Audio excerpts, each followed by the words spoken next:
Revision. કનિષા, તે તો ટોપ કરી દીધું છે. સૌથી મોટો ફાળો મારા માતાનો રહ્યો છે. Yes sir. મારા પિતાને મેં તાજેતરમાં જ ગુમાવ્યા છે.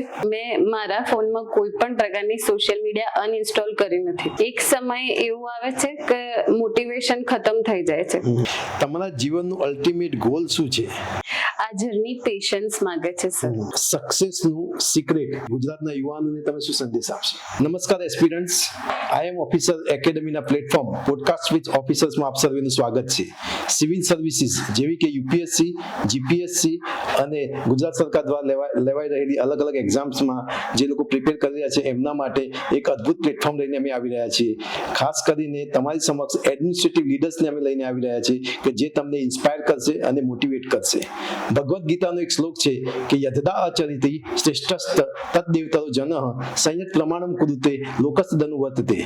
લીડર્સ જે છે એ લીડર્સ તૈયાર કરે છે, ફોલોઅર્સ નહીં. અને એવા જ લીડર્સને તમારી સમક્ષ લઈને અમે આવીશું જે તમને ઇન્સ્પાયર કરશે અને મોટિવેટ કરશે. આજે તમારી સમક્ષ અમે એવા એક એડમિનિસ્ટ્રેટિવ લીડર લઈને આવ્યા છીએ કે જેના માટે હું કહું તો માં, મમતા, માતૃત્વ અને માતાના આશીર્વાદ છે એવા જીપીએસસી દ્વારા કન્ડક્ટ થયેલી એસટીઆઈની એક્ઝામમાં 56 રેન્ક પ્રાપ્ત કર્યો છે અને રેવન્યુ તલાટીમાં ગુજરાતમાં સેકન્ડ રેન્ક પ્રાપ્ત કર્યો છે અને સાથે સાથે મહિલાઓમાં પ્રથમ રેન્ક પ્રાપ્ત કર્યો છે એવા કનિષાબા વિક્રમસિંહ રાઠોડ, કે જેમને હું કનિષાબા જાગૃતિબા રાઠોડ તરીકે ઓળખાણ આપીશ. એવા કનિષાબા રાઠોડ, આપનું સ્વાગત છે. Welcome to I M officer academy platform. Thank you so much sir. કેમ છો? મજામાં?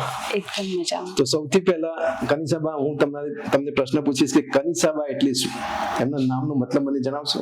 સર, કનિષાબાનો મીનિંગ થાય છે women with beauty and elegance. Excellent. તો જેવું નામ છે એવા ગુણ છે તમારા. હવે સૌપ્રથમ મારો પ્રશ્ન એ છે કનિષાબા કે પહેલા તો તમને ખૂબ ખૂબ અભિનંદન આ અદ્ભુત પરિણામ પ્રાપ્ત કરવા માટે. ફિમેલમાં રેન્ક 1 અને ઓવરઓલ રેન્ક 2 તમે પ્રાપ્ત કર્યું છે. કેવું લાગી રહ્યું છે? ખૂબ જ સારું લાગી રહ્યું છે sir. It is one of the best moments of my life. And it should be. Yes. Excellent. તમારા પરિવાર, ગામ અને મિત્રોનું રિએક્શન કેવું હતું આ પરિણામ આવ્યા પછી? પરિણામ સાંભળતા જ બધા ખૂબ જ ખુશ થઈ ગયા હતા.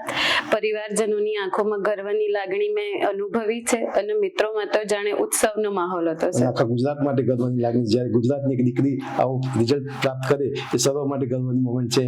ઇવન અમારા માટે પણ ગર્વની મોમેન્ટ છે. રિઝલ્ટ આવ્યા પછી કનિષાબા સૌથી પહેલો કોલ કોનો આવ્યો હતો? સર, રિઝલ્ટ કહેવા માટે જ મારા મિત્રએ જ મને ફોન કર્યો હતો કે કનિષા, તે તો ટોપ કરી દીધું છે. અને એ ટાઈમે it was like unbelievable moment. હા, અને હોવી જ જોઈએ. અને આ રિઝલ્ટ તમને એક્સ્ટ્રાઓર્ડિનરી નેક્સ્ટ જર્ની માટે પણ મદદ કરશે. Yes sir. તમારી સફળતા પાછળ જો સૌથી કોઈ મોટો ફાળો હોય તો તમે કોને આપશો? યસ, કોને આપશો? આ જર્નીમાં મને સપોર્ટ તો તમામે કર્યો છે, પણ સૌથી મોટો ફાળો મારા માતાનો રહ્યો છે સર.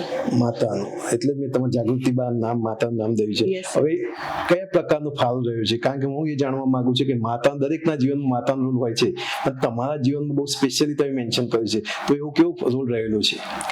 સર, મારા મમ્મીએ કોઈ પણ જાતનું સોશિયલ પ્રેશર મને ફીલ થવા દીધું નથી.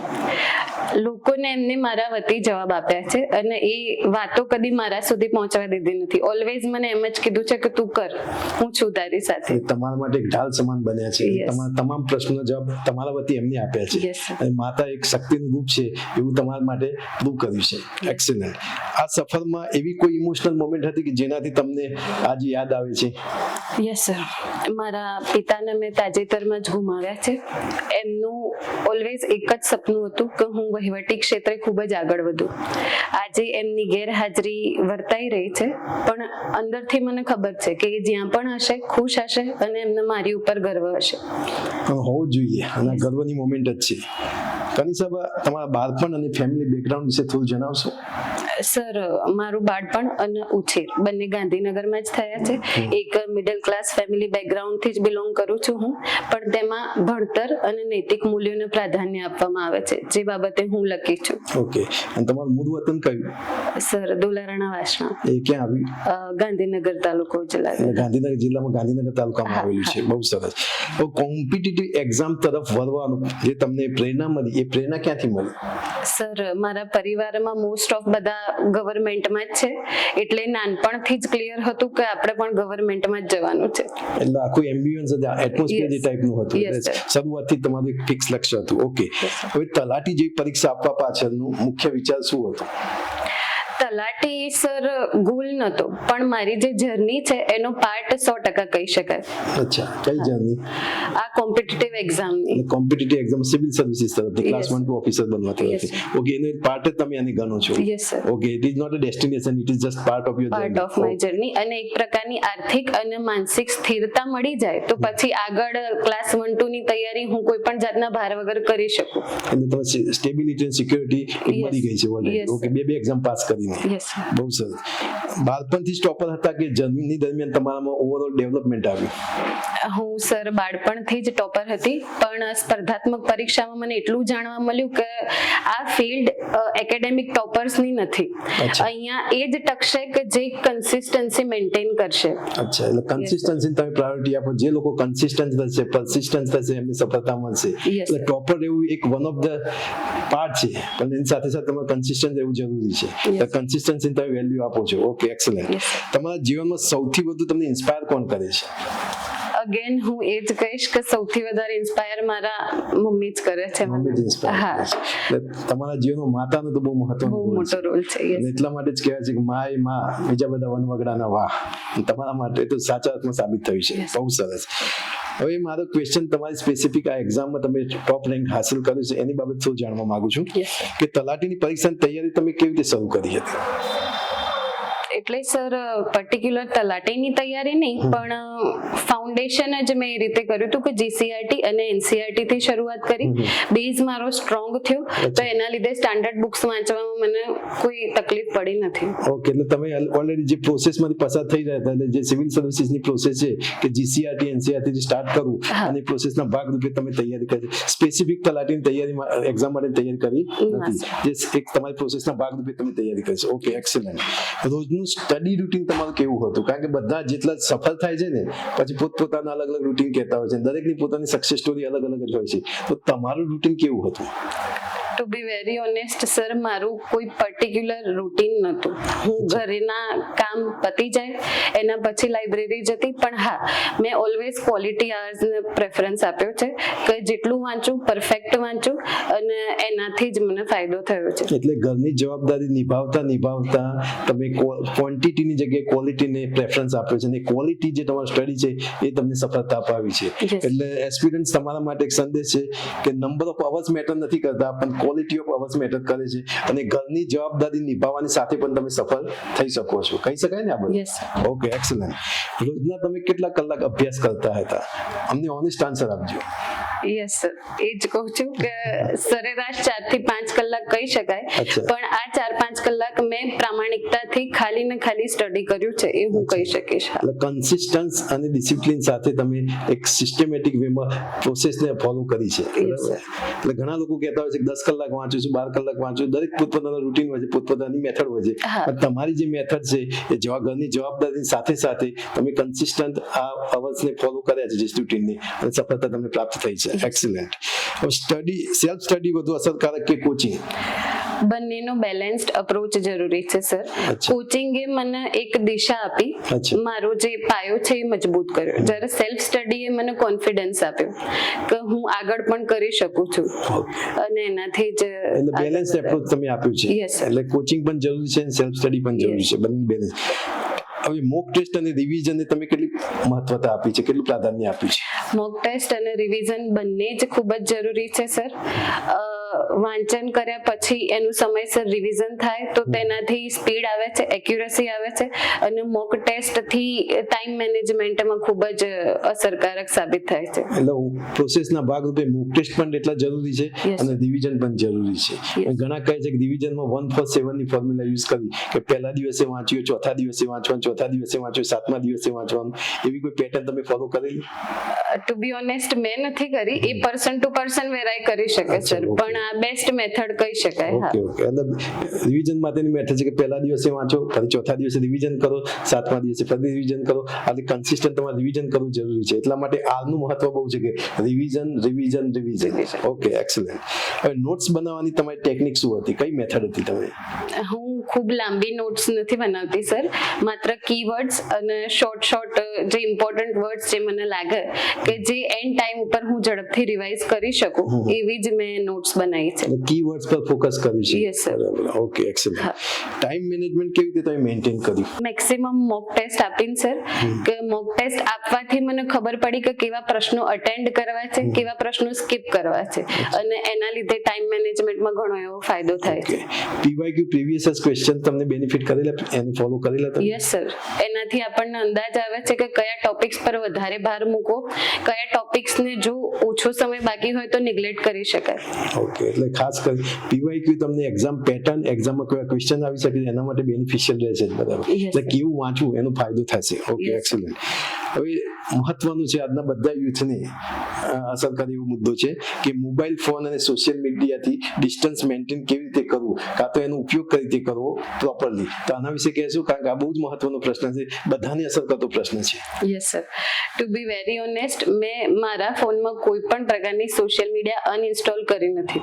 હા, દરેકની એક ટાઈમ લિમિટ સેટ કરી હતી, અને જ્યારે હું વાંચવા બેસું એ સમયે મોબાઈલ ફોન દૂર જ રાખતી. એટલે ડિસ્ટ્રેક્શન્સ આપોઆપ દૂર થતા ગયા કે જ્યારે મને મારો ગોલ દેખાતો હતો. એટલે સોશિયલ મીડિયા અને ટેકનોલોજી અને મોબાઈલનો તમે ઓપ્ટિમમ તમારા પોઝિટિવ વેમાં યુઝ કર્યું છે. એટલે એક્સપિરિયન્સ માટે સંદેશ છે કે ટેકનોલોજી છે તો એને એમ્બ્રેસ કરો, એને દૂર થવા કરતા ડિસ્ટ્રેક્શન ના આવે એ રીતે પ્રોપરલી જો તમે હેન્ડલ કરો તો સોશિયલ મીડિયા અને મોબાઈલ સાથે પણ તમે સફળતા પ્રાપ્ત કરી શકો છો. એટલે બેલેન્સ એપ્રોચ રાખવો જોઈએ, ડિસ્ટ્રેક્ટ થવાનું પણ નહીં, અને પ્રોપર વેમાં યુઝ કરો તો તમને બેનિફિટ કરશે જ. એક્સેલન્ટ. ઓકે, હવે બીજો એક પ્રશ્ન છે કે આ એક્ઝામ જે છે એ બહુ વેરી થતી હોય છે, અને ટાઈમ બાઉન્ડ પણ કંઈ ફિક્સ હોતું નથી, ઘણી વખત લંબાઈ પણ જતી હોય છે, અને આવા ટાઈમે સ્ટ્રેસ ને એન્ઝાયટી બધું આવતું જ હોય છે. તો સ્ટ્રેસ મેનેજમેન્ટ કઈ રીતે કર્યું અને એન્ઝાયટી મેનેજમેન્ટ કઈ રીતે કર્યું તમે? Yes sir. તો હું એક સ્પિરિચ્યુઅલ પર્સન છું, એટલે જ્યારે પણ મને સ્ટ્રેસ, એન્ઝાયટી કે લો ફીલ થતું તો હું મંદિરમાં જઈને થોડો સમય બેસી જતી. તો ત્યાંથી મને એક પોઝિટિવ એનર્જી પણ મળતી, અને મારું માઇન્ડ છે એ રિલેક્સ થઈ જતું, જેથી હું ફરીથી પાછી નોર્મલ થઈ જતી. અને જ્યારે સ્ટ્રેસ આવે તો મંદિરની ઘર બનાવી દેતા હતા, બાકીના બધા સમય ઘરે. ઓકે, તો મિત્રો મંદિર એક એવી જગ્યા છે ત્યાં તમને પીસફુલ એન્વાયરમેન્ટ આપે છે, અને તમારા સ્ટ્રેસને મેનેજ કરવા માટે બેસ્ટ જગ્યા પણ છે. અને જે તે કનિષાબાઈ કહ્યું કે એમના માટે જ્યારે સ્ટ્રેસ આવતું તો મંદિરે જતા. તો બધા અલગ અલગ મંદિરે જતા, કોઈ સ્પેસિફિક મંદિર હતું ગાંધીનગર? ના સર, મારા ઘરથી નજીક જેટલા મંદિર છે, હા, હું બધે જયેલી છું. તમે સ્પિરિચ્યુઅલ તો છો જ. બરાબર. બીજો એક ક્વેશ્ચન છે કે મોટિવેશન ઓછું થાય તો આ સમયે મોટિવેટ થવા માટે શું કરતા તમે? Yes sir.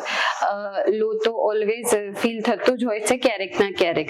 તો તેવા સમય ઉપર આંખ બંધ કરીને હું વિચારતી કે મેં આ જર્ની સ્ટાર્ટ જ કેમ કરી હતી. પછી મારા પરિવારજનોની મારા પ્રત્યેની અપેક્ષાઓ યાદ કરું એટલે પછી મને થાય કે બમણી એનર્જી મારામાં ફરીથી આવી ગઈ છે, અને રીસ્ટાર્ટ કરવાની મને પ્રેરણા મળી છે. રીસ્ટાર્ટ મિત્રો વર્ડ આપ્યો છે, એટલે રિફ્લેક્શન, રીસ્ટાર્ટ, આ બે વર્ડ એવા છે કે તમને, અને બીજું ઇન્ટ્રોસ્પેક્શન. જ્યારે તમે લો ફીલ કરો છો ત્યારે ફરીથી તમારે જાતને રિફ્લેક્ટ કરો અને ફરીથી રીસ્ટાર્ટ કરો તો તમે સફળતા પછી પાછા તમે મોટિવેટ થઈને ફરી પાછી તમારી મેઇન ડાયરેક્શનમાં આવી જશો. એક્સેલન્ટ. હવે થોડી એક્ઝામ પેટર્ન અને ટેકનિકલ ગાઈડન્સ બાબતે, કારણ કે દરેક યુવાઓને એક પ્રશ્ન હોય છે, ખાસ કરીને જે નવા પ્રિપરેશન કરતા હોય છે એમને તો આ પ્રશ્ન હોય છે કે તલાટીની એક્ઝામ ખાસ અત્યારે રેન્ક તમારો આવે છે, એટલે બાદ જાણવું છે કે એની એક્ઝામ પેટર્ન કેવી હોય છે અને એના માટે ચેલેન્જિંગ શું હોય છે? Yes sir. એક્ઝામ પેટર્ન બે ફેઝીસમાં હોય છે, એક પ્રિલિમ્સ અને મેઇન્સ. પ્રિલિમ્સની અંદર 200 માર્ક્સનું પેપર હોય છે, અને એની માટે 180 મિનિટ એટલે 3 કલાકનો સમય આપવામાં આવે છે. અને મેઇન્સમાં 3 પેપર હોય છે, 100 માર્ક્સના ગુજરાતી અને ઇંગ્લિશ લેંગ્વેજના પેપર, અને જીએસ નું પેપર 150 માર્ક્સનું હોય છે. અને મેઇન્સના ત્રણેય પેપરમાં 40% માર્ક્સ ક્વોલિફાય થવા માટે જરૂરી હોય છે. ઓકે, એના બેસિસ પર મેરિટ બનતું હોય. હા. અને ચેલેન્જ હું એવી રીતે કહીશ કે પહેલાની આની જેમ તલાટી એક MCQ બેઝ એક્ઝામ રહી નથી. એની અંદર કોન્સેપ્ચ્યુઅલ ક્લેરિટી અને સ્પીડ બંને ઇક્વલી ઇમ્પોર્ટન્ટ છે. કોન્સેપ્ચ્યુઅલ ક્લેરિટી જરૂરી છે, ક્લિયર થિંકિંગની જરૂરી છે, અને સાથે સાથે તમારે એક્યુરેસી પર ફોકસ કરવું પડશે તો પરિણામ મળશે. એટલે ગોખણ પટ્ટી વાળા માટે હવે બહુ અઘરું થઈ ગયું છે એવું માનવું છે તમારું. Yes sir. જો મિત્રો એક્સપિરિયન્સ ખાસ તમને વાત કરું કે હવેની જે એક્ઝામ પેટર્ન છે એ મગઅપ કરવાની ગોખણ પટ્ટી વાળી એક્ઝામ રહી નથી. એના માટે તમારે સિસ્ટમેટિક વેમાં કોન્સેપ્ચ્યુઅલ સ્ટડી કરશો તો જ સફળતા પ્રાપ્ત થશે. બીજું મહત્વનું છે કે આ જે પરીક્ષા છે એમાં બહુ મહત્વના સબ્જેક્ટ કયા હતા જેના પર તમારે સ્પેશિયલ ફોકસ આપવું પડે.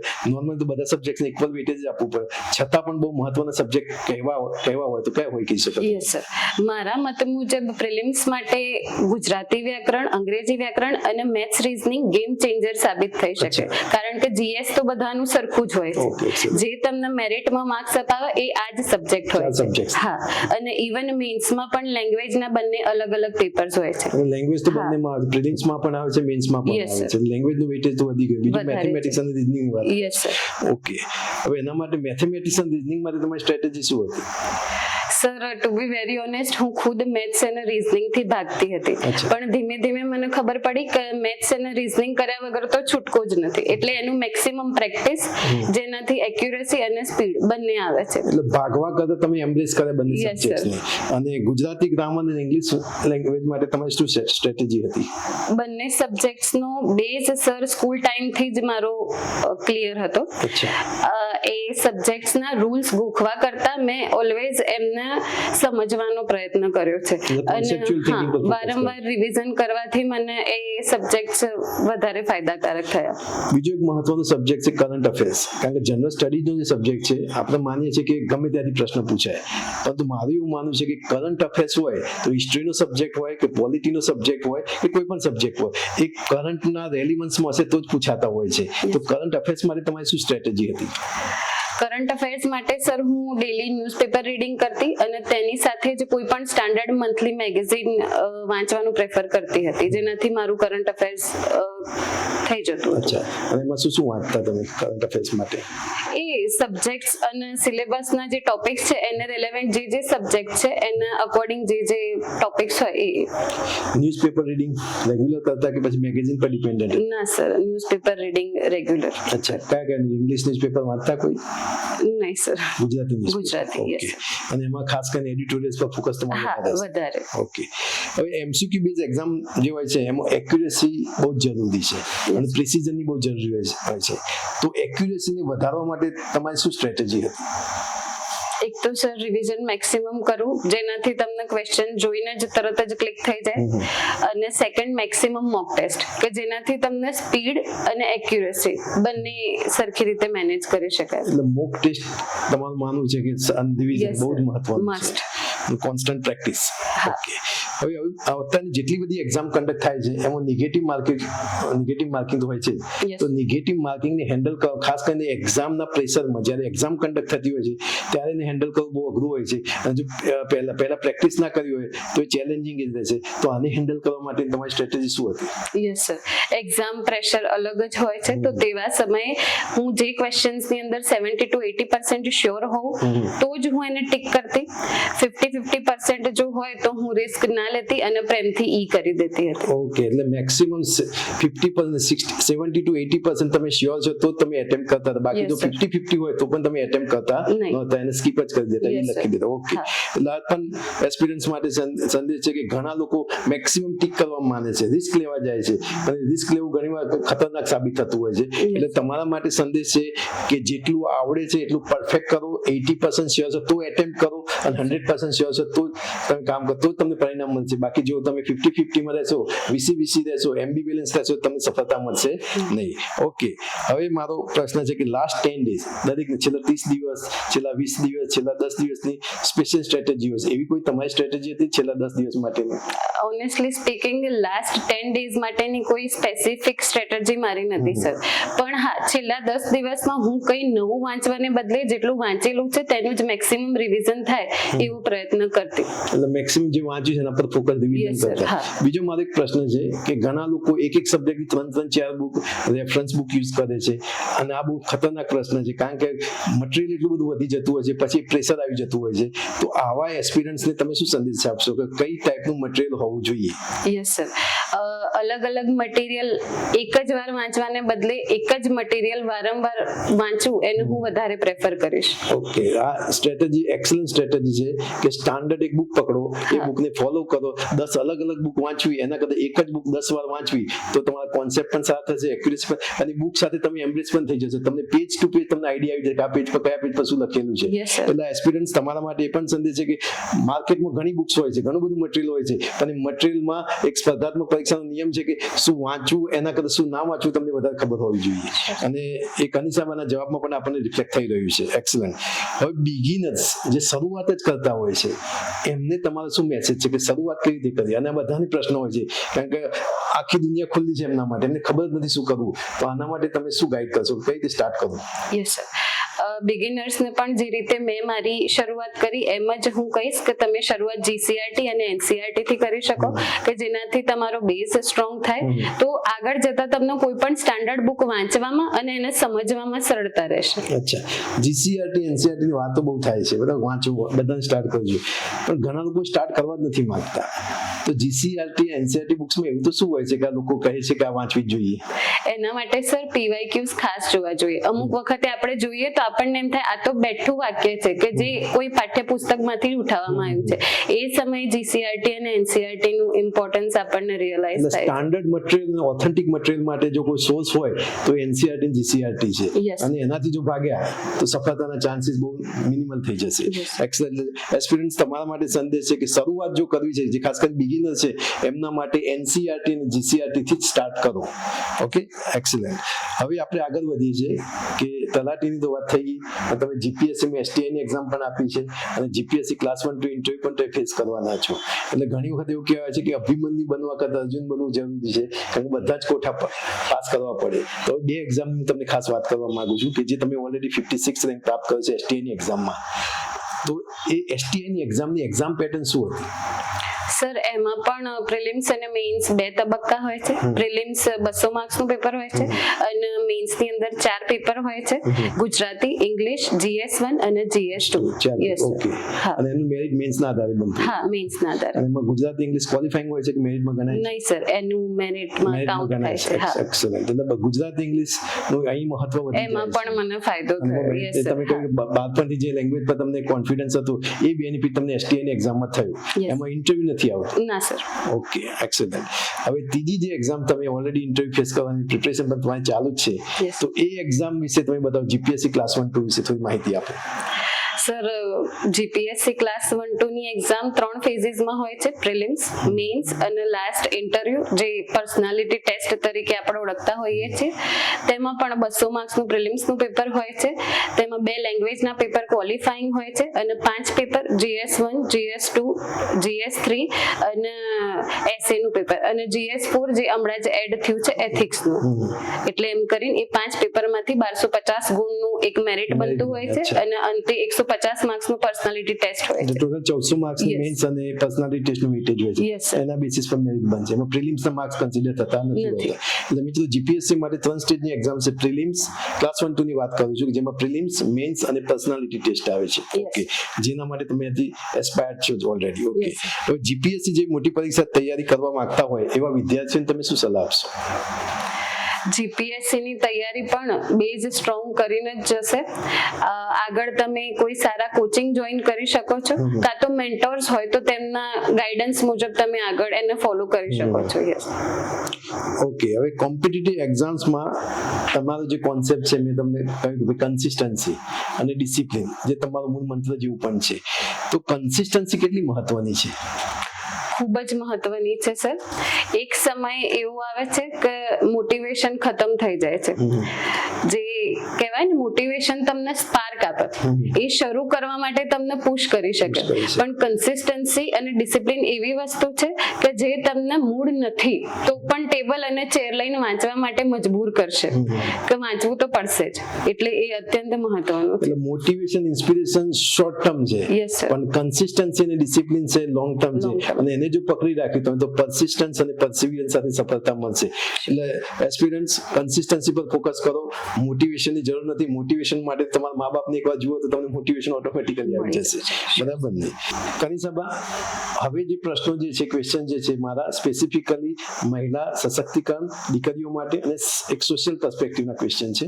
તો પહેલો ક્વેશ્ચન એ છે કે ફિમેલમાં રેન્ક નંબર તમારો 1 આવ્યો છે તલાટીની એક્ઝામમાં, તો દીકરીઓ માટે તમે શું સંદેશ આપશો? દીકરીઓને એટલું જ કહીશ કે આપણે ધારો તે કરી શકીએ છીએ. આપણી અંદર અદ્ભુત સહન શક્તિ અને મેનેજમેન્ટ સ્કિલ્સ છે. તો લોકો શું કહેશે તે વિચાર્યા વગર આપણે હંમેશા મોટા સપના જોવા જોઈએ અને તેને સાર્થક કરવા માટેના પ્રયત્ન કરવા જોઈએ. અને દીકરીઓ મેં એ વસ્તુ ઓબ્ઝર્વ કરી કે એમની એક્યુરેસી, એમનું પરફેક્શન બહુ સારું હોય છે. તો જે વસ્તુને જો સ્કિલમાં કન્વર્ટ કરી દે તો પરિણામ એમને મળવાના જ છે. Yes. બરાબર. અને બીજું એક છે કે સંવેદનશીલતા, એ એમનો એક મહત્વનો ગુણ હોય છે. અને અધિકારી બનવા માટે આ બધા જ ગુણોની જરૂર છે. તો મહિલાઓ માટે પણ તમે જે કહ્યું કે સ્કાય ઇઝ ધ લિમિટ, તો દરેક દીકરી માટે એ પણ લાગુ પડે છે. બરાબર ને? Okay, excellent.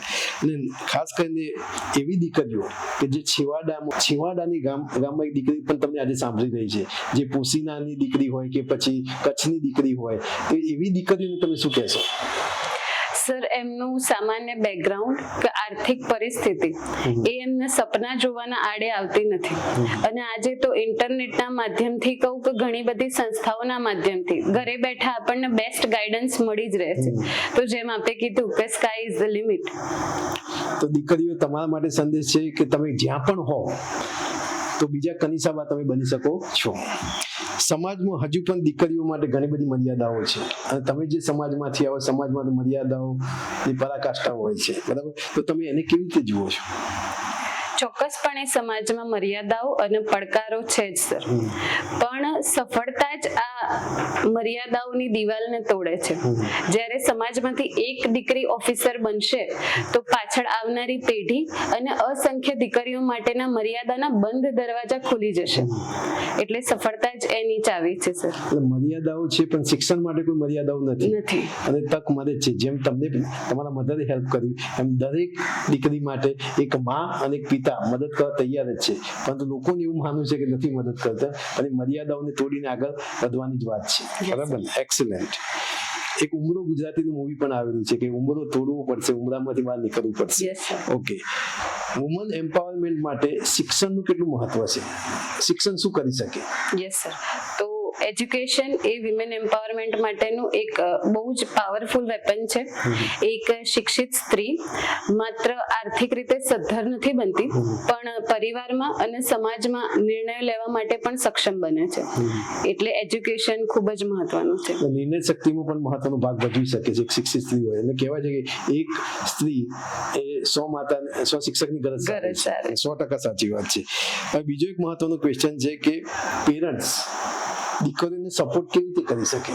તમે પેરેન્ટ્સને શું સંદેશ આપશો કે આવી કોઈ ટેલેન્ટેડ દીકરી હોય જે ખરેખર એનામાં એક પોટેન્શિયલ છે, તે પોટેન્શિયલને નર્ચર કરવા માટે પેરેન્ટ્સ શું કરી શકે? Yes sir. પેરેન્ટ્સને હું એટલી જ વિનંતી કરીશ કે દીકરીઓને જવાબદારી તરીકે ના જોવે. જો એમને ભણવું છે તો એમને થોડો સમય આપે, એમને માતા પિતા તરીકેનો વિશ્વાસ આપે. આ નાનકડો સપોર્ટ પણ તેમને ઘણી હિંમત આપી જાય છે. તો બસ પેરેન્ટ્સ તરીકે સપોર્ટ કરવાથી વધારે કરી શકે. દીકરીના ખભે હાથ મૂકીને કહે બેટા મહેનત કર, અમે તારી સાથે છીએ, આટલી નાની વાત પણ બહુ મોટી અસર કરી જતી હોય છે. એટલે માતા પિતા માટે પણ સંદેશ છે કે જો તમારી દીકરી ટેલેન્ટેડ છે, એનામાં કોઈ પોટેન્શિયલ છે, તો સપોર્ટ કરો. બીજા કનિષાબા બનવા માટે રેડી જ છે. ઓકે. હવે કનિષાબા, પર્સનલ ફિલોસોફી અને તમારા લાઈફના વિઝન તરફ આપણે આગળ વધીએ. એના રિલેટેડ ક્વેશ્ચન પૂછું છું તમને કે સક્સેસને તમે કઈ રીતે જુઓ છો, એની ડેફિનેશન શું તમારી નજરે? Yes sir. તો સક્સેસને હું કોઈ પદ કે હોદ્દા તરીકે જોતી નથી. જ્યારે હું મારી ક્ષમતા અનુસાર કોઈ અન્ય વ્યક્તિને મદદરૂપ થઈ શકીશ, તેમના જીવનમાં સકારાત્મક બદલાવ લાવી શકું, તો તે જ મારા માટે સાચી સફળતા ગણાશે. એક્સલન્ટ. એટલે કે એમ્પેથેટિક લીડરશિપનું જે એક્ઝામ્પલ છે એ તમારામાં રિફ્લેક્ટ થાય છે કે લોકોની મદદ કરવી એ પદ હોદ્દા પર આધારિત તમારી સફળતાની ડેફિનેશન નથી. બહુ સરસ. તમારા જીવનમાં કોઈ ફેવરિટ કોટ અથવા થોટ કે જે તમને સતત મોટિવેટ કરે છે એવું? Yes sir. કોટ છે hope for the best and be prepared for the worst. અને આ કોટ જેમને આપ્યો છે તેમને હું મારા મિત્ર ગણું, મોટા ભાઈ ગણું, મેન્ટર ગણું કે શું કહું એ મને ખ્યાલ નથી. તમે એમને ગાઈડ, મેન્ટર, બ્રધર, મિત્ર જે કેવું કહી શકો. કોણ છે એ? શિવરાજસિંહ રાણા. શિવરાજસિંહ રાણા યુપીએસસી માં હમણાં જે મેઇન્સ આપે ઇન્ટરવ્યુ ફેસ કર્યું. અચ્છા. તો આટલા બેસ્ટ તમારા મેન્ટર છે તો પછી તમે બેસ્ટ જ બનશો. એક્સલન્ટ. એટલે એમના મેન્ટર નું એવું સ્ટેટમેન્ટ છે કે ભાઈ hope for the best and be prepared for the worst. અને બધું બેસ્ટ જ થઈ રહ્યું છે. તો એના બાબતે તમે શિવરાજસિંહને કઈ મેસેજ આપશો? Thank you so much for always motivating me and standing by you. Okay, excellent. Failure ને તમે કઈ રીતે જુઓ છો? Failure is not a full stop sir. Failure આપણને એક ચાન્સ આપે છે, ઓપોર્ચ્યુનિટી આપે છે કે જેનાથી આપણે આપણી ભૂલ સુધારી શકીએ છીએ અને ફરીથી બાઉન્સ બેક કરી શકીએ છીએ. તમે ફેલિયરને કદી ફેસ કરેલું છે? Yes sir. કેટલી એક્ઝામ અત્યાર સુધી આપી તમે? મેં આખું એનું લિસ્ટ બનાવ્યું છે સર. અચ્છા. કેટલી ટાઈમમાં તો આંક નંબરમાં કહી શકશો? અંદાજિત 9-10 તો ખરી સર. ક્યાંક પ્રિલિમ્સ થઈ જાય તો મેઇન્સમાં અટકી જવાય. હા. એટલે 9 એક્ઝામ આપી છે એમાં ફેલિયરનો સામનો પણ કર્યો છે તો તમારાથી વધારે તો ફેલિયરને કોઈ સમજી નહીં શકે અને ફેલિયરમાંથી સફળતા તરફ પહોંચ્યા પણ તમે છો. એટલે ફેલિયરને તમે બેસ્ટ વેમાં ડિફાઇન કર્યું કે ફેલિયરમાં એફર્ટ લગાવો તો તમને સફળતા પણ મળે છે. એક્સિલન્ટ. હવે બીજું હાર્ડ વર્ક કે સ્માર્ટ વર્ક? સાચી દિશામાં કરેલું સ્માર્ટ વર્ક મહત્વનું છે. એક્સિલન્ટ. હવે બીજો પ્રશ્ન છે કે ડિસિપ્લિન અને મોટિવેશન માંથી લાંબા ગાળે શું સફળ થાય છે?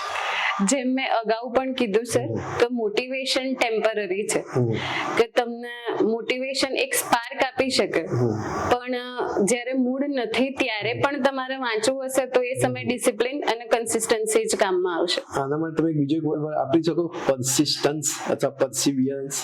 બિલકુલ સર. એક્સલન્ટ. ઓકે. તમારા જીવનનું અલ્ટિમેટ ગોલ શું છે? મારા જીવનનો અલ્ટિમેટ ગોલ હું એક સારી, સક્ષમ અને સંવેદનશીલ અધિકારી બનું તે છે. ઓકે. અને મારો ક્વેશ્ચન છે કે હવે નેક્સ્ટ ટાર્ગેટ શું? કનિષાબાનું નેક્સ્ટ કઈ જગ્યાએ અમે જોઈશું? નેક્સ્ટ ટાર્ગેટ સર જે આગામી ક્લાસ 1-2 ની એક્ઝામ છે તે ક્લિયર કરવાનું છે. અચ્છા. અને જીપીએસસી ઇન્ટરવ્યુ પ્રિપરેશન તમારી એક્સલન્સ તરફ જે તમે સ્ટ્રાઇવ કરી હશે એ હજી જર્ની ચાલુ છે. જીપીએસસી ની ઇન્ટરવ્યુ પ્રિપરેશન ચાલુ છે. એક્સલન્ટ. બેસ્ટ ઓફ લક એના માટે. Thank you sir. નેક્સ્ટ જે સેગમેન્ટ છે એ યુથ અને એસ્પિરન્ટ્સ માટે છે અને એમને મેસેજ માટે છે અને આ બહુ મહત્વનું છે કે ઘણા બધા લોકો તમને સાંભળશે અને તમારા પરથી ઇન્સ્પાયર પણ થશે. તો મારો ક્વેશ્ચન છે ગુજરાતના યુવાનોને તમે શું સંદેશ આપશો? ગુજરાતના યુવાનોને હું એટલું જ કહીશ કે આજકાલની જે ફાસ્ટ લાઈફસ્ટાઈલ છે તો એમાં ડિસ્ટ્રેક્શન્સ પાછળ પોતાનો સમય વેડફવાને બદલે કરિયર બિલ્ડિંગ ઉપર ફોકસ કરવું જોઈએ. કેમ કે શોર્ટ ટર્મ ફેમ થી મજા તો આવશે પણ સક્સેસ જેવું લોંગ ટર્મ ફળ તેમને નહીં મળી શકે. સફળતા જેવું કોઈ અફીણ નથી. શોર્ટ ટર્મ ગોલ રાખ્યા વગર, ડિસ્ટ્રેક્ટ થયા વગર જે પોતાનો ગોલ છે, પોતાનો ઓબ્જેક્ટિવ છે એને વળગી રહો. બરાબર? ઓકે. એટલે સતત યુવાનો તમારા માટે સંદેશ છે કે લક્ષ્યને પકડી રાખો અને જે લક્ષ્ય પકડ્યું છે એમાં ગમે તેટલા ડિસ્ટ્રેક્શન્સ આવે એ ડિસ્ટ્રેક્શનથી દૂર રહો અને સફળતાને પ્રાપ્ત કરો. સફળતા ચોક્કસ મળશે. એક્સલન્ટ. ખાસ કરીને કોમ્પિટિટિવ, હવે સ્પેસિફિક વાત કરજો, કોમ્પિટિટિવ એક્ઝામના એસ્પિરન્ટ છે કે ખાસ કરીને એમને ખાસ સંદેશ આપવો છે તો એમના માટે શું કહેશો? આ જર્ની પેશન્સ માંગે છે સર. ઘણીવાર ધાર્યું પરિણામ મળતું નથી તો તેવા સમયે હિંમત હારવાને બદલે ધીરજ રાખવી જોઈએ. જો તમે પ્રામાણિકતાથી તૈયારી કરી હશે તો આ ફિલ્ડ તમને ક્યારેય પાછા ખાલી હાથ નહીં મોકલે. ઈશ્વર તમને વ્યાજ સાથે વળતર પાછું આપશે. એટલે યુવાનોને મેસેજ છે કે વ્યાજ સાથે વળતર મળશે, બસ પેશન્સ રાખો. એટલે આમાં કી વર્ડ આવે છે પેશન્સ. જો યુવાનો પેશન્સ રાખશે તો વ્યાજ સાથે વળતર મળવાનું છે. કનિષાબાને તો વળતર મળ્યું છે, તમને પણ વળતર મળશે. એસ્પિરન્ટ સૌથી મોટી મિસ્ટેક્સ કઈ કરે છે તમારી દ્રષ્ટિએ? જેવું મેં પહેલા કીધું કે ઘણું બધું મટીરિયલ્સ ભેગું કરવાની મિસ્ટેક એસ્પિરન્ટ્સ કરતા હોય છે. ઘણી બધી બુક એકવાર વાંચવાને બદલે એક જ બુક વારંવાર વાંચવામાં આવશે તો મેક્સિમમ આઉટકમ મળશે. એટલે મોટા ભાગે એ ભૂલ કરે છે કે ઘણું બધું મટીરિયલ કલેક્ટ કરે છે, એક જ સબ્જેક્ટ ઘણી બધી રેફરન્સ બુક યુઝ કરે છે. એના કરતા એક સ્ટાન્ડર્ડ બુક પકડી રાખે અને સ્ટાન્ડર્ડ બુકનું કોન્સ્ટન્ટ રિવિઝન કરતા રહે તો પરિણામ વધારે સારું મળે. એટલે પેલું કહે છે મિનિમમ મટીરિયલ મેક્સિમમ આઉટપુટ. બરાબર ને? એક્સેલન્ટ. ઓકે. તૈયારી દરમિયાન એક એવી કઈ હેબિટ જે દરેક વિદ્યાર્થીએ ડેવલપ કરવી જોઈએ જે તમે પોતે ડેવલપ કરી હતી? સર, કન્સિસ્ટન્સી અને ડિસિપ્લિન ની સાથે સાથે રેઝિલિયન્સ. કે ચલો ઓબ્સ્ટેકલ્સ તો આવી રહ્યા છે પણ એમાંથી ફરી ઊભા થઈને અને પાછા બાઉન્સ બેક કરવાનું. રીસ્ટાર્ટ. Yes sir. ઓકે. હવે સક્સેસનું સિક્રેટ એક સેન્ટેન્સમાં, સક્સેસને એક સેન્ટેન્સમાં તમે કઈ રીતે ડિફાઇન કરશો? મારા મતે sir, success is a by product of consistent efforts. Success કે કન્સિસ્ટન્સી કોઈ સિક્રેટ નથી. મારી આખી જર્ની તમે જોઈ જ ચૂક્યા છો. પણ જો તમે કન્સિસ્ટન્ટલી કોઈ એક જ કામ પ્રામાણિકતાથી કરો છો તો તેનું બેસ્ટ આઉટકમ શ્યોરલી મળશે. ઓકે. એટલે એથિક્સનો વર્ડ છે પ્રામાણિકતા, ઓનેસ્ટી, ઇન્ટેગ્રિટી સાથે કામ કરો સફળતા મળશે. કનિષાબા, તમે જીપીએસસી માટે એક વર્ડ વાપર્યો અને તલાટીની એક્ઝામ માટે એક વર્ડ વાપર્યો કે તલાટીની એક્ઝામ તમે જે ફર્સ્ટ રેન્ક પ્રાપ્ત કર્યો મહિલાઓમાં એ તમને આઈડેન્ટિટી આપી. પણ હવે બહુ મહત્વનો પ્રશ્ન તમને પૂછું છું કે તમે બે એક્ઝામ પાસ કરી છે અને ઘણા બધા એસ્પિરન્ટ્સ રાહ પણ જોઈ રહ્યા છે કે તલાટીમાં તમારો સેકન્ડ રેન્ક છે અને એસટીઆઈમાં 56 રેન્ક છે. બરાબર? તો તમે કદાચ બેમાંથી એક પોસ્ટને જતી કરવી પડશે તો બીજા કોઈ કેન્ડિડેટ માટે જગ્યા ખાલી કરવી પડશે, ઓપ્ટ આઉટ કરવું પડશે, તો તમે શું કરશો? તલાટીની એક્ઝામમાં સર હું સેકન્ડ રેન્કે પાસ જરૂર થઈ છું પણ તેમાં હું જવાની નથી. અચ્છા. મેં ઓલરેડી એમાંથી ઓપ્ટ આઉટ કરી ચૂક્યું છે અને આગળ હું એસટીઆઈમાં જવાના છો. તો એસ્પિરન્ટ્સ જે લોકોને એવું મનમાં ચિંતા છે કે એક બે જોબ મળી છે અને તલાટીમાં જો એક સીટ રહેશે તો એમની સીટ, તમારી એક સીટ જશે, તો કનિષાબાએ એક મોરલ ડિસિઝન લીધું છે, એક એથિકલ ડિસિઝન લીધું છે કે તલાટીની એક્ઝામમાંથી જે સિલેક્ટ થયા છે એમનું રેન્ક નંબર 2 આવે છે છતાં પણ એમાંથી ઓપ્ટ આઉટ કરવા જઈ રહ્યા છે અને એસટીઆઈની પોસ્ટ સ્વીકારવા જઈ રહ્યા છે અને એમનું જે અલ્ટિમેટ ડ્રીમ છે એ ડ્રીમ પ્રાપ્ત કરવા માટે જીપીએસસી માટે જે ઇન્ટરવ્યુ આવવાનું છે તો ઇન્ટરવ્યુ માટે પણ તૈયારી ચાલુ છે. એટલે બેસ્ટ ઓફ લક કનિષાબા અને we are very proud of you. Thank you so much. Okay Kanishaba, last round છે રેપિડ ફાયર રાઉન્ડ અને એક જ શબ્દમાં જવાબ જોઈએ છે આપણે. બરાબર? ટી કે કોફી? કોફી. મોર્નિંગ સ્ટડી કે night study? Morning study. Library કે home study? Library. Revision or mock test? Mock test. Favourite subject? English. Toughest subject? Polity. One word for GPSC? Dream. One word for Talati exam? Identity. Accuracy ke attempt? Accuracy. One dream still remaining? GPSC class 1 to class 1 to. Excellent. તમારી જર્નીને એક શબ્દમાં વર્ણવી હોય તો? Patience. Life મંત્ર? Success હંમેશા સમય માંગે છે અને સમય ધીરજ માંગે છે. સક્સેસ હંમેશા સમય માંગે છે અને સમય હંમેશા ધીરજ માંગે છે. Excellent. Rank 1 luck or preparation? Preparation sir. Competitive exams માટે તૈયારી કરતી દીકરીઓને એક લાઈનમાં શું કહેશો? Stand still, God will fight for you. Stand still, God will fight for you. Excellent. અને અંતમાં તમારા માતા પિતા અને તમારા મેન્ટર્સ માટે તમે શું કહેશો? હું એમને કહેવા માંગીશ કે થેન્ક યુ સો મચ મને હંમેશા સપોર્ટ કરવા માટે. આઈ એમ ગ્રેટફુલ કે મને આટલા સપોર્ટિવ પેરેન્ટ્સ મળ્યા અને સાથે સાથે બેસ્ટ ગાઈડન્સ આપવાવાળા મેન્ટર્સ મળ્યા. અચ્છા, હવે હું એક મહત્વનો પ્રશ્ન પૂછું છું કે વિક્રમસિંહ રાઠોડ તમારા પિતા છે, આજે હયાત નથી, એમના માટે શું કહેશો? પપ્પા, તમારું સપનું હું પૂરું કરી રહી છું અને આગળ પણ પ્રયત્નો ચાલુ જ છે. I am sure one day I will make you feel proud. Vikramsinh sir, તમે જ્યાં પણ હશો તમારી દીકરીબાએ તમને ગર્વ અપાવ્યો છે અને અમે બધા પણ ગર્વ લઈએ છીએ. એક્સલન્ટ અને God bless you Kanishaba. In the end હું એટલું જ કહીશ કે કનિષાબાની સ્ટ્રગલ કન્ટિન્યુ છે અને એક્સલન્સ તરફ જવાની એમની જે જર્ની છે એ પણ કન્ટિન્યુ છે અને આઈ એમ ઓફિસર હંમેશા તમારી સાથે છે. અને આ સંવાદના અંતે હું હું એટલું કહીશ કે ગુજરાતમાં કે ભારતમાં કોઈ પણ દીકરી છેવાડાના સ્થળે પણ રહેતી હશે એને માટે પણ સંદેશ છે, જો તમે કન્સિસ્ટન્સી સાથે જો મહેનત કરશો તો સ્કાય ઇઝ ધ લિમિટ. જે કનિષાબાએ શબ્દ આપ્યો છે કે તમારા માટે કોઈ જ લિમિટ નથી. અને ભગવદ્ ગીતામાં પણ કહેલું છે કે યત્ર યોગેશ્વર કૃષ્ણ યત્ર પાર્થો ધનુર્ધરઃ તત્ર શ્રી વિજય ભૂતિ ધ્રુવા નીતિર્મતિ મમ. જ્યાં મહેનત છે, જ્યાં કર્તવ્ય નિષ્ઠા છે, જ્યાં લીડરશિપનો સપોર્ટ છે, જ્યાં નેતૃત્વનો સપોર્ટ છે, જ્યાં માર્ગદર્શનનો સપોર્ટ છે, તો સફળતા તમને 110% મળશે. અને એવી જ સફળતા કનિષાબાને મળી છે. અને કનિષાબા આઈ એમ ઓફિસર એકેડેમીના પ્લેટફોર્મ પર આવવા બદલ તમારો ખૂબ ખૂબ આભાર. અને મિત્રો, આવા જ એડમિનિસ્ટ્રેટિવ લીડર્સને હું તમારી સમક્ષ લઈને આવતો રહીશ અને એમની સફળતામાંથી પણ તમને ઘણું બધું શીખવા મળશે. અને જે આઈ એમ ઓફિસર એકેડેમીનું જે આ પ્લેટફોર્મ છે પોડકાસ્ટ વિથ ઓફિસર્સ, એને સપોર્ટ કરો, સહયોગ કરો અને મેક્સિમમ યુવાઓ સુધી પહોંચાડવાનો પ્રયત્ન કરો. જય હિન્દ, વંદે માતરમ.